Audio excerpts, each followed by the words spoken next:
Bonjour à tous. Alors je suis un peu en avance, donc je continue à m'amuser. Et juste avant, j'ai fait tomber la caméra. J'espère que personne n'était connecté, ça aurait pu donner la nausée. Allez, j'enlève les filtres.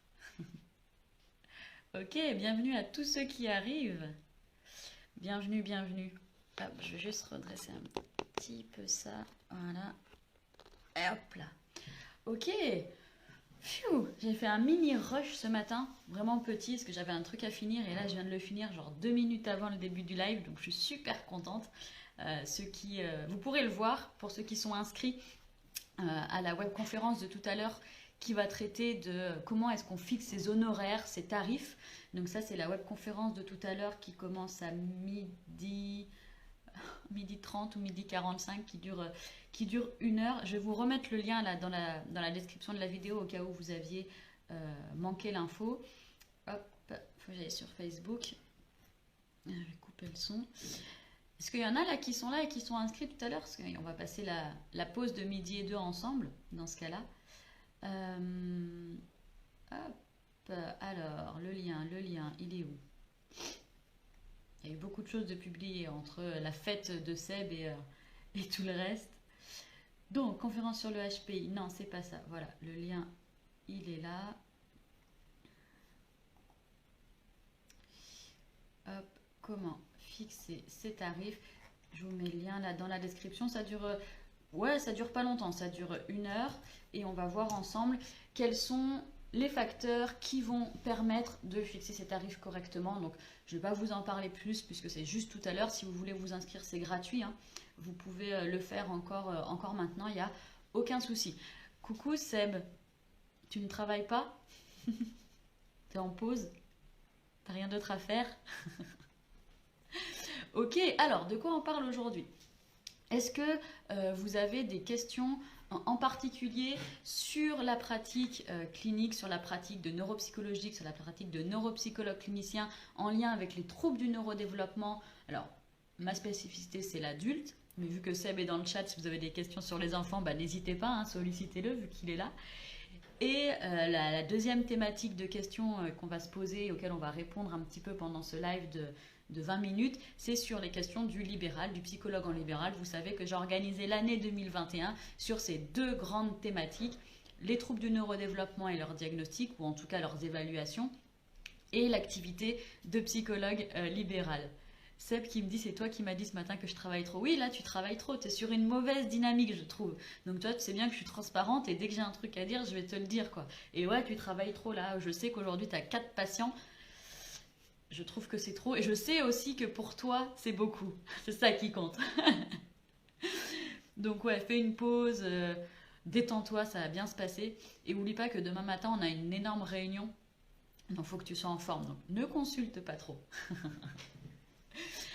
Ok, donc voilà, ces deux grandes thématiques pour lesquelles vraiment j'ai envie de partager avec vous et qui me tiennent à cœur. Et j'ai vu aussi que vous aviez beaucoup d'intérêt toute l'année 2020 sur celle-ci. Alors moi j'ai des questions pour vous. Vous pouvez, comme Sébastien, là, interagir dans le chat, que ce soit en direct ou en replay.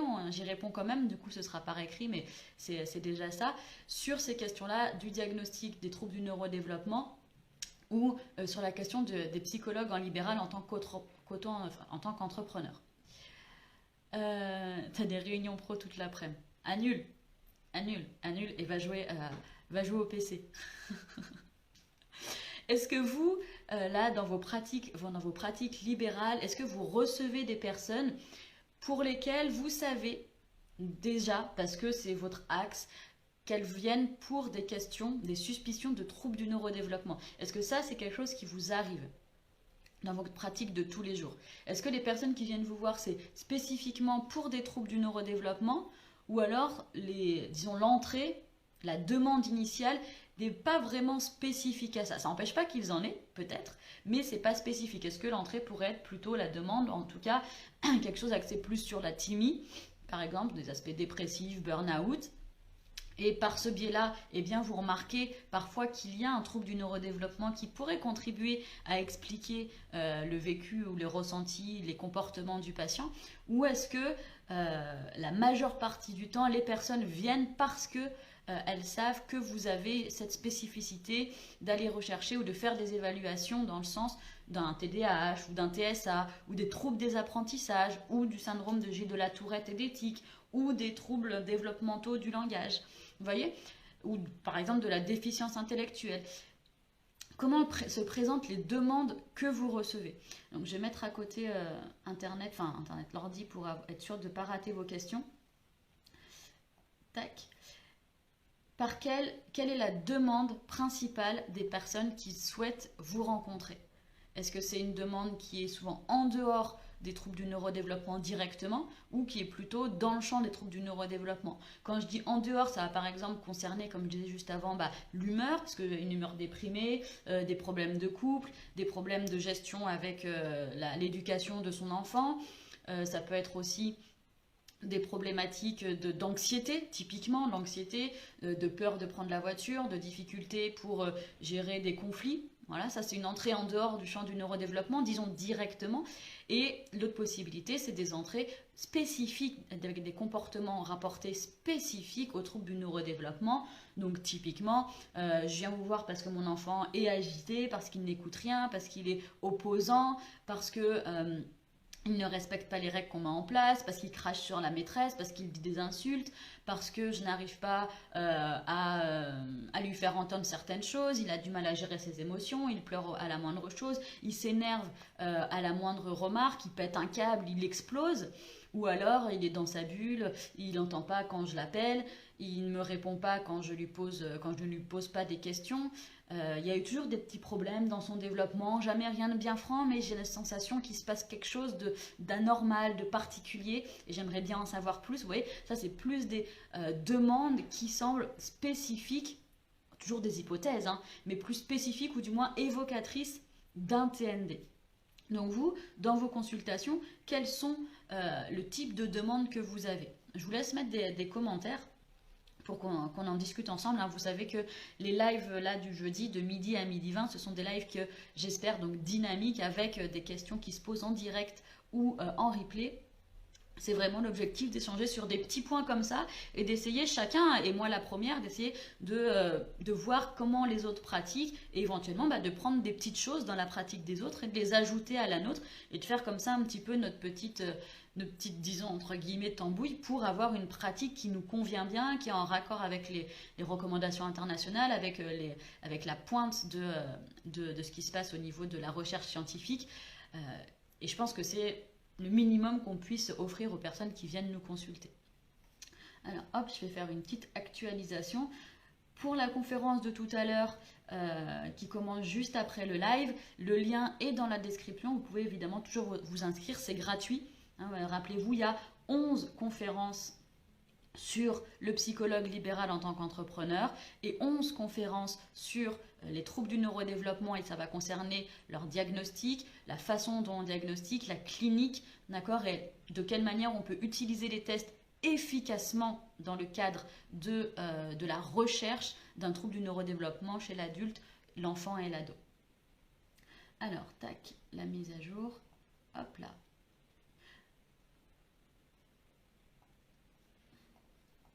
Ok. Donc jette un œil sur la conférence de tout à l'heure, il y a une petite cinquantaine d'inscrits, donc c'est cool, on va pouvoir faire un travail à la fois pour informer, pour donner de l'info, du feedback et échanger avec une bonne grosse, plusieurs dizaines de personnes, et en même temps ça reste quand même un nombre de personnes qui est assez petit pour avoir des échanges qui sont de qualité. Ok, alors pour ma part, dans l'attente de vos commentaires, je vais avoir des demandes qui vont être vraiment très spécifiques aux troubles du neurodéveloppement. Je vais très rarement avoir des demandes extérieures directement au TND, du style troubles de l'humeur, anxiété, etc. Je vais plutôt avoir des personnes qui vont me questionner sur des comportements bien précis, et ces comportements-là sont évocateurs d'un trouble du neurodéveloppement. Et pour ma part, puisque j'ai encore spécifié davantage que troubles du neurodéveloppement, en général, vers troubles du spectre de l'autisme sans déficience intellectuelle ou déficience intellectuelle légère, ou alors trouble déficit de l'attention avec ou sans hyperactivité, ou alors syndrome de Gilles de la Tourette, TIC, d'accord, ça va être un petit peu les 3, 4, SGT, TIC, 4, troubles, pathologies qui qui vont, enfin, où les demandes vont concerner les signes évocateurs de ces troubles. Salut Lisa, je vais passer ma pause déjeuner avec toi, et bah c'est super. Est-ce que tu ne me vois pas un petit peu trop en ce moment? Parce que vu que tu es dans le programme de supervision illimitée, plus dans le lab, plus sur les lives et les autres conférences qu'on fait gratuitement avec Seb, évite la surdose. Hein. On a parlé d'addicto dans le groupe du programme de supervision illimitée. Tu sais bien que l'addicto, c'est un point important qu'on a évoqué. Attention à toi. Ça devrait bien se passer. Et il y a Seb en plus dans le chat. D'ailleurs, je fais un tout petit aparté. Lisa, je ne sais pas si tu as vu, on a répondu avec Seb à la question sur la gamine pour laquelle tu nous as envoyé l'audio. Et donc un audio qui est vraiment très très particulier, à la fois très intéressant, mais qui, moi je trouve qu'il est un petit peu inquiétant du point de vue pour la gamine. Et donc je t'ai répondu, Seb a donné aussi son avis, donc n'hésite pas à aller voir. Et puis on a parlé d'épilepsie, mais franchement je pense qu'il faut aller chercher avec une équipe pluridisciplinaire des médecins, parce qu'il y a quand même un truc de particulier. C'était une enfant qui émettait des rires un petit peu entre guillemets nerveux lorsque on lui fait soit une réprimande, soit on la contredit. Donc au début, on a pensé à des tics, mais c'était vraiment très très contextualisé à des situations particulières et quasiment pas ou pas du tout dans d'autres situations, ce qui fait penser à une exclusion des tics. Il y a quelque chose peut-être de l'épilepsie ou, comme disait Sébastien, d'une très très mauvaise gestion des émotions. Mais on n'exclut pas non plus quelque chose de génétique, de plus global et qui est aussi hors compétences psycho. Hello Caro, tu passes aussi ta pause déjeuner? Eh ben c'est super, c'est un petit peu le but de ce temps-là, de midi à midi 20, pour qu'on soit sur un temps un petit peu détente, que vous puissiez, qu'on puisse échanger par le chat ou que vous puissiez écouter en général, ou en tout cas le plus souvent, entre midi et 13h ou 13 et 14, on essaye de prendre une pause. Donc Lisa, pour répondre à ta question, la thématique d'aujourd'hui, c'est quels sont le type de demandes que vous avez. Est-ce que c'est plus des demandes qui vont être extérieures au comportement habituellement typiquement évocateur d'un TND, donc des demandes axées sur l'anxiété, des phobies, des problèmes de dépression, en tout cas d'humeur, des problèmes de couple ou des problèmes de gestion du quotidien, ou alors des demandes qui vont concerner des comportements assez typiquement évocateurs des troubles du neurodéveloppement, par exemple mon enfant à la bougeotte, je n'arrive pas à le gérer, il crache sur la maîtresse, il n'arrive pas à tenir en place, ou il est trop dans la lune, il ne parvient pas à faire ses exercices, il a un retard scolaire, il n'arrive pas à rattraper, c'est difficile la lecture, ou alors il fait des mouvements sans s'en rendre compte. Vous voyez, ça va être des comportements qui vont être typiquement évocateurs des troubles du neurodéveloppement. Donc quel type de demande vous avez au quotidien dans votre cabinet? Est-ce que c'est plus des demandes en dehors des TND ou des demandes qui concernent spécifiquement les TND? Et moi je vous avais dit, Lisa, juste après avoir posé cette question, que pour ma part j'avais des demandes qui rentraient la plupart du temps typiquement dans le cadre de comportements évocateurs de TND, et encore plus typiquement parce que je l'annonce vraiment sur le site internet par exemple, sur des comportements qui font penser à un TSA sans déficience intellectuelle ou avec une déficience intellectuelle légère, un TDAH et ou un SGT, syndrome de Gilles de la Tourette, ou des tics. Voilà. Alors je regarde vos commentaires. Seb, toi, tu as dit que oui, clairement, un regard médical semble important dans tous les cas. Ouais, carrément. Et là, tu parles de l'audio que nous a envoyé Lisa. Donc, pour vous resituer un petit peu, pour éviter de perdre ceux qui ne sont pas dans le programme de supervision illimitée. Dans le programme de supervision illimitée, les psychos comme Lisa ou comme Caro qui sont dedans, il y a un groupe WhatsApp et elles peuvent donc soit prendre rendez-vous avec nous pour une supervision individuelle quand elles veulent, illimitée. Juste illimité, il n'y a pas d'autre mot. Ou alors, elles peuvent aussi nous poser des questions dans le groupe, ce qui permet des questions courtes, là, qu'on se pose comme ça, on a besoin d'une réponse un petit peu rapide, parce qu'on est très réactif avec Seb. Ou alors des questions qui vont intéresser tout le groupe. Donc, on est 13 dans le groupe, donc 11 psychos. 12 psychos du programme et Seb plus moi. Alicia vient de rentrer, je crois que j'ai vu ça juste avant. Et donc ça permet aussi de partager les réponses et les points de vue avec tout le groupe. Donc voilà, on a vraiment deux niveaux dans la supervision illimitée, celui du partage d'expériences et de partage de petits plaisirs, de choses positives qui nous sont arrivées, et aussi la supervision plus individuelle, vraiment centrée sur la psychologue avec qui on travaille, Et du coup, Lisa nous avait présenté une situation d'une gamine qui faisait des rires comme ça, immotivés. Et ça posait vraiment question à Lisa. Elle m'a envoyé, parce qu'elle a enregistré, elle a l'audio de ce moment-là. Et c'est extrêmement important d'enregistrer avec les autorisations, attention, d'enregistrer nos patients pour pouvoir justement en partie aussi en reparler en supervision ou réécouter soi-même pour confirmer quelque chose. Alors pas tout, hein, juste des petits passages. Et vu qu'elle a enregistré l'audio de ces rires immotivés, ça nous a permis vraiment avec Sébastien de mieux comprendre ce qu'elle essayait de nous décrire et aussi surtout là pour le coup Mélisa le savait très bien, on lui a fait que confirmer qu'il fallait un petit peu tirer la sonnette d'alarme d'une certaine manière et d'aller rechercher peut-être d'aller chercher dans tous les cas le médical, d'aller les interpeller et que la cause pouvait être vraiment en dehors de notre champ de compétences, peut-être génétique. Et Lisa, tu précises qu'ils vont voir le neuropédiatre pour rechercher génétique EEG et éventuellement aussi confirmer le diagnostic de TDAH, puisqu'elle rentre dans les critères, cette gamine, d'un TDAH. Donc voilà, c'est aussi pour vous montrer quel type un petit peu de situation, de demande et la façon dont on procède, notre méthodologie sur le programme de supervision illimitée. Maintenant, les filles, ça fait depuis octobre que vous êtes dedans, octobre, novembre, décembre, janvier, quasiment 4 mois. Et moi, je prends toujours autant de plaisir, je sais que Seb aussi, parce qu'on en a parlé il y a quelques heures, et c'est vraiment que du bonheur, ce programme.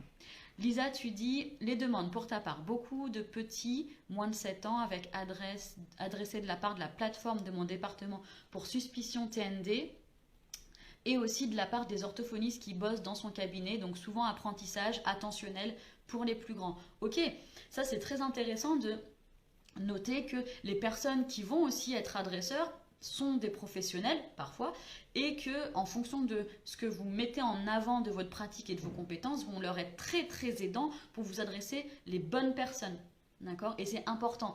Il y a plusieurs fois où moi-même, et il y a des vidéos où j'en parle, ou parfois d'autres filles qui sont dans la supervision illimitée nous parlent de situations où elles ont pris des cas, où on a pris des cas, je m'inclus dedans, on a pris des cas qui étaient au-delà de nos champs de compétences, qu'on ne sait pas écouter, nous ne nous sommes pas écoutés, et du coup après, clairement c'est la merde, parce qu'on n'est plus dedans, quoi. On n'est pas en mesure de répondre correctement à la demande, et ça fait plus de bazar qu'autre chose, et on est en difficulté, c'est agaçant, clairement c'est chiant, et pour éviter ça, le fait de, disons, mini-former nos potentiels adresseurs nous permet de recueillir des demandes qui correspondent à nos compétences. Voilà. Et ça, je pense que c'est très important. Mais pour pouvoir mini-former les personnes susceptibles de nous adresser une patientèle, il faut aussi savoir avec qui on veut travailler comme patientèle. Comme je dis régulièrement, on ne peut pas être spécialiste de tout, des troubles du neurodéveloppement, des troubles acquis, des troubles neurodège. C'est, à mon sens, pas possible. Je veux bien croire quelqu'un qui m'explique la façon de faire, il n'y a aucun souci, je veux bien en discuter. Mais de ce que je connais, ma propre expérience, c'est quand même hyper difficile. Et se spécifier, par exemple sur les TND, je pense que c'est un très bon point. Et c'est d'autant plus compréhensible pour les gens susceptibles de vous adresser des personnes, mais aussi pour les patients eux-mêmes. Allez, sur ce, n'hésitez pas à continuer à mettre vos types de demandes que vous accueillez au cabinet. Je vous réponds dans les commentaires. Pour ceux qui sont inscrits, on se rejoint quasi tout de suite dans le webinaire sur comment fixer ses honoraires. Allez, à tout bientôt!